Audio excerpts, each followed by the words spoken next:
This is first lecture of next new topic, plant water relation. Weightage for this topic is only 5 marks for HSC board examination. तुमच्या board थेरीला या topic वरती 5 मार्कासाठी questions विचारले जातील.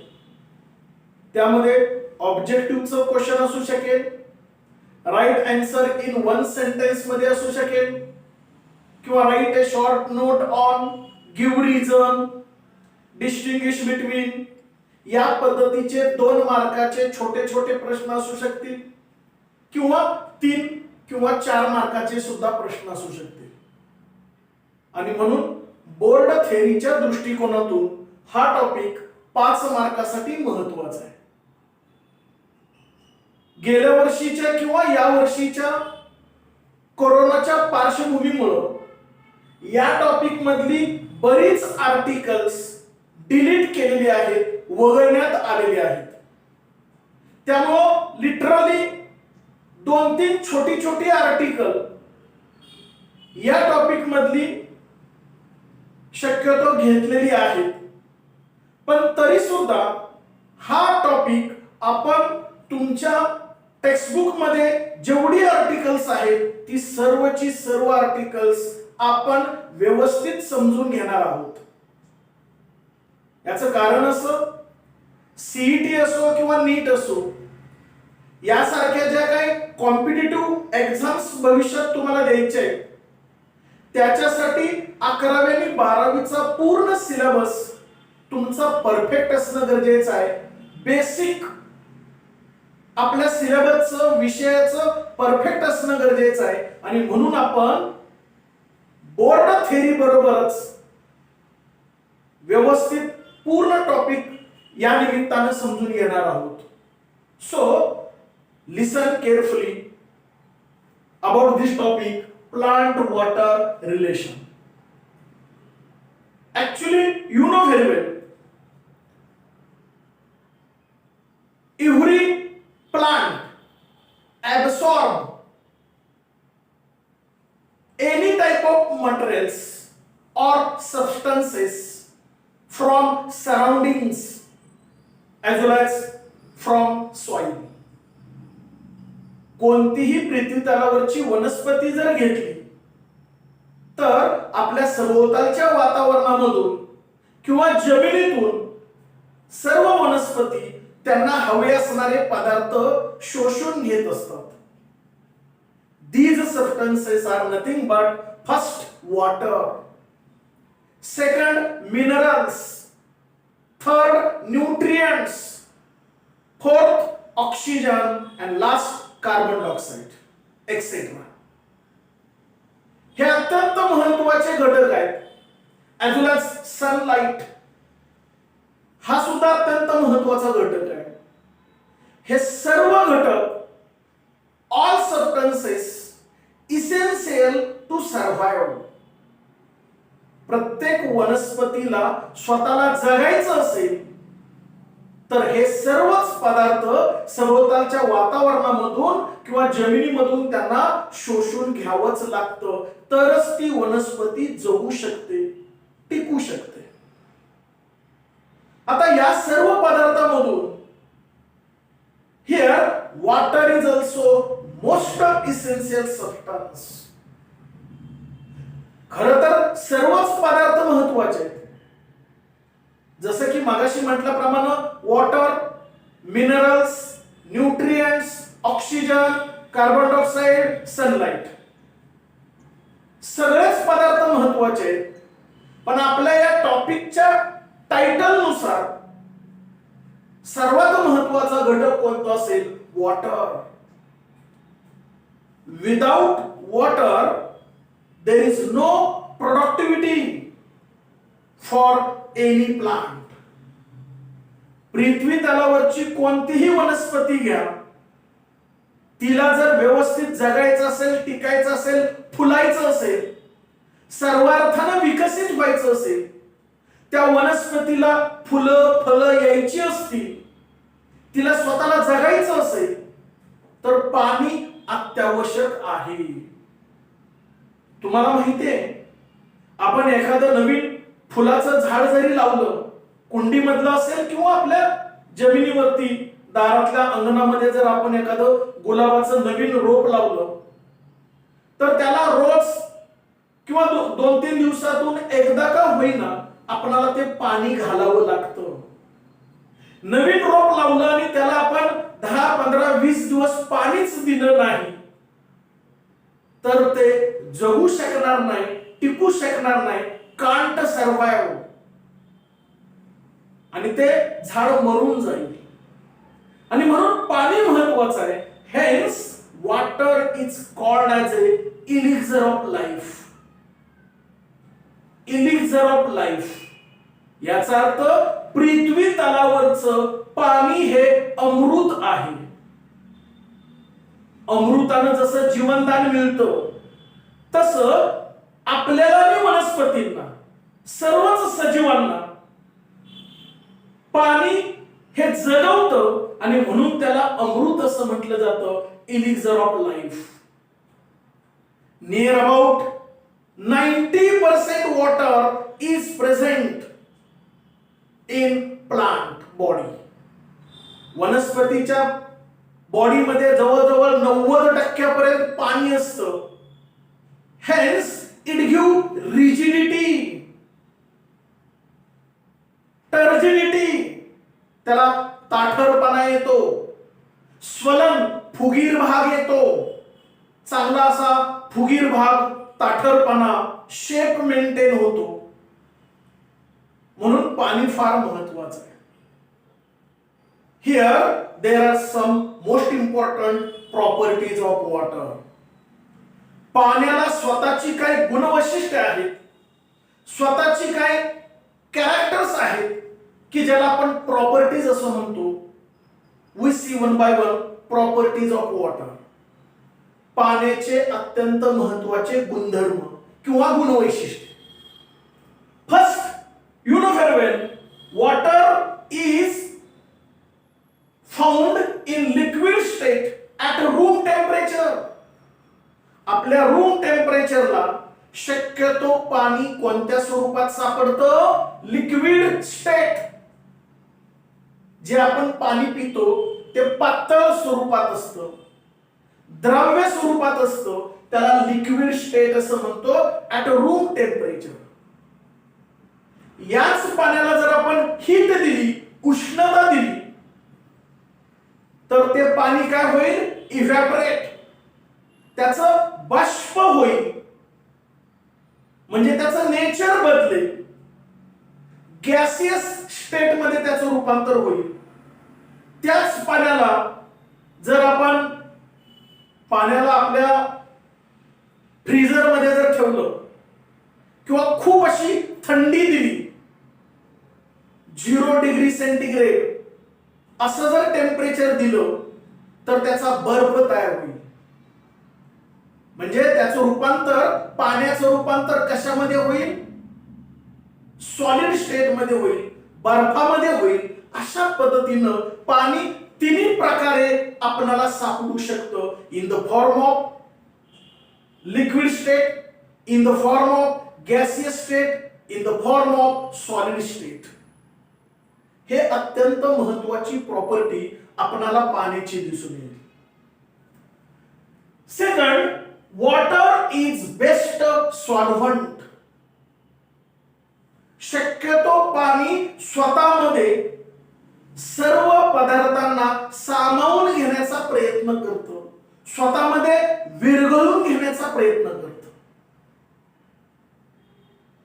नियमाला काही पदार्थ असतील, एक्झाम्पल ऑइल. पाण्यामध्ये जर तेल टाकलं तर ते तरंगतं, मिक्स होत नाही.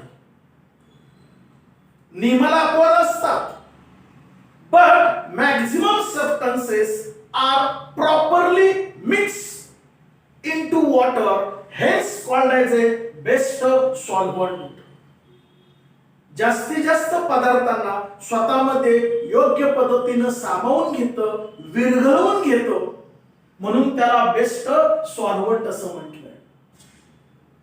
त्यालाच related water is best transport medium.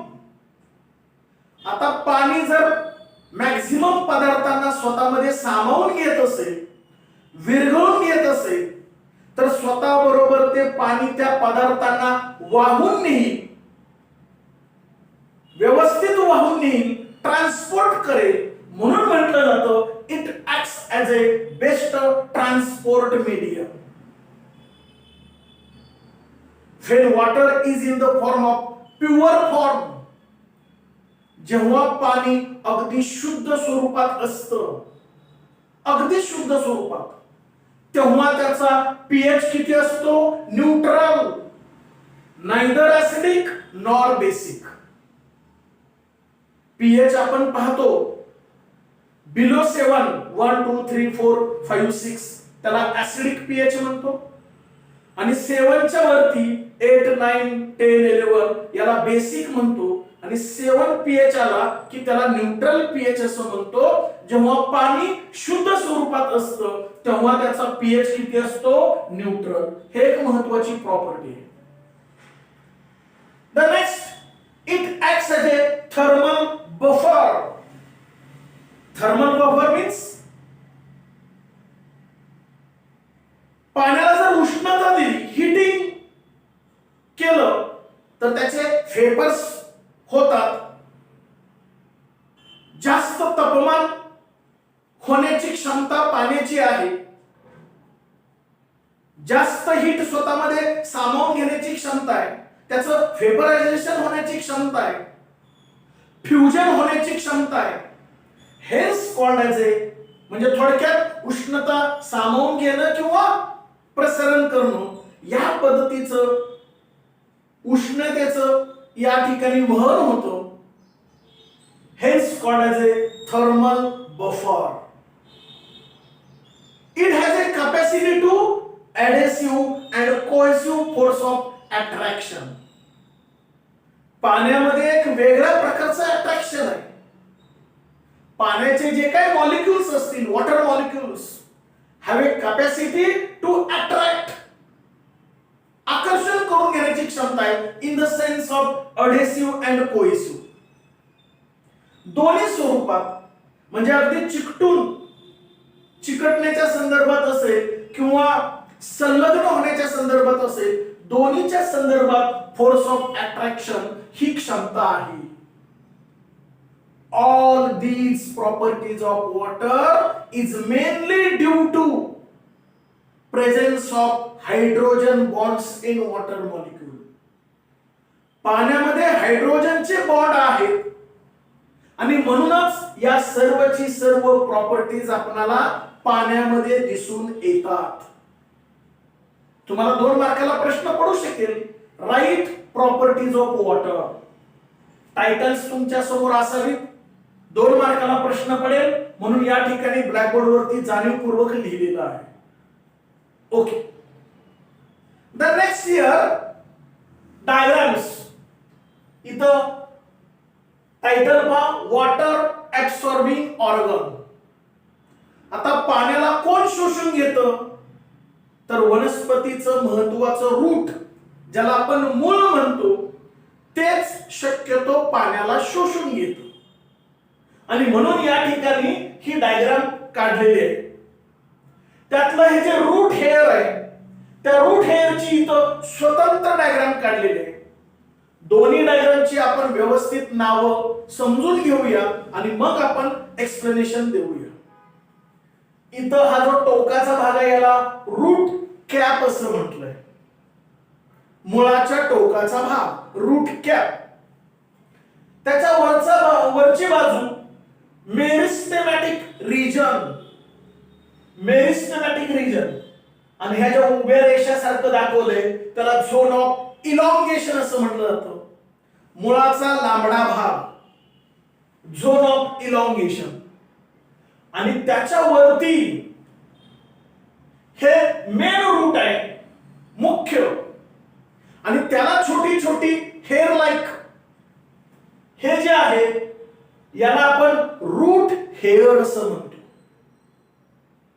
केसासारखी मुळं किंवा तंतुमय मुळं असं म्हटलं तरी चालेल. या पद्धतीची रूट हेअर. आणि हा हेअर येण्याचा भाग जो रूटचा असेल त्याला हेअर रूट झोन असं म्हटलं जातं. आणि सर्वात वरचा भाग मॅच्युरेशन झोन.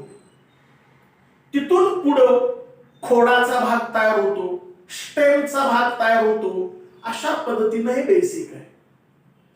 याच रूट हेअरची इथं स्वतंत्र डायग्राम काढलेले आहे.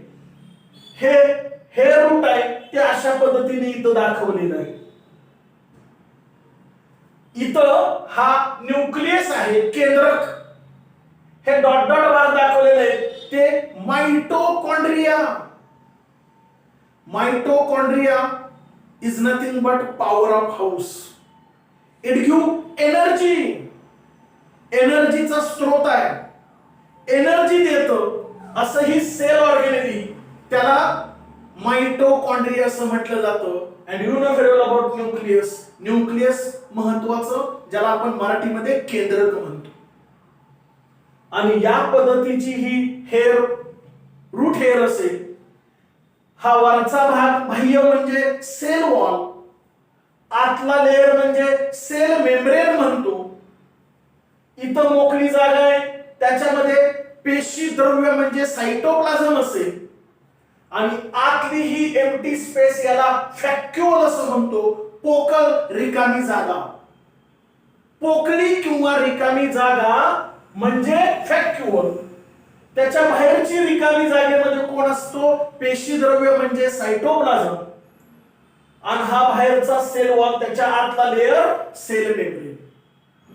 या पद्धतीचं रूट असेल किंवा रूट हेअर असतात. Universal water absorbing part of any type of plant is route.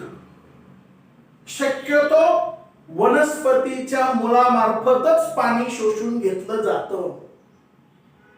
परंतु निमलापोत काय असतात? Epiphytic plant. Epiphytic plant example orchid. मुख्य झाडावरती थोडस बांडगुळासारखं जे असतं त्याला आपण ऑर्किड असं म्हणतो. मग हे ऑर्किड किंवा इपिफायटिक प्लांट हे पाणी कोणाच्या माध्यमातून शोषून घेतं? तर इपिफायटिक रूट. त्या इपिफायटिक रूट मध्ये काय असतं?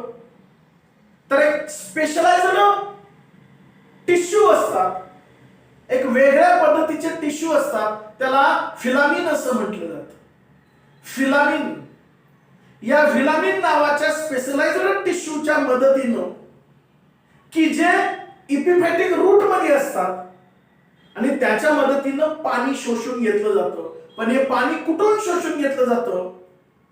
तर फ्रॉम एअर, ऍटमॉस्फेरिक एअर. हवेमध्ये जे बाष्प स्वरूपाचे पाणी असतं ते बाष्प स्वरूपातील पाणी इपिफायटिक रूट शोषून घेतो. हा जरा वेगळा प्रकार झाला. पण शक्यतो जमिनीवरच्या वनस्पती जमिनीतून पाणी शोषून घेतात with the help of root. हे बेसिक माहिती असणं गरजेचं आहे. मग आता पाणी शोषून घेतात म्हणजे नेमकं कसं? तुम्ही कधी ना कधी तुम्ही विद्यार्थ्यांनी आपल्या दारात, अंगणात एखादं फुलाचं झाड लावलं असेल किंवा कुंडीत कधीतरी पाणी घातलं असेल किंवा अंगणामध्ये एखादं गुलाबाचं झाड लावलेलं असेल किंवा इतर कोणतंही झाड लावलं असेल. त्याला तुम्ही पाणी घालताना बारकाईने निरीक्षण जर केलं तर तुमच्या लक्षात येईल पाण्याचे 4 प्रकार होतात. जेव्हा तुम्ही झाडाला पाणी घालता तेव्हा पाणी त्या जमिनीत अगदी फास्टली खोल डीपली जातं, खोल खोल खोल खोल खोल जातं. Water percolate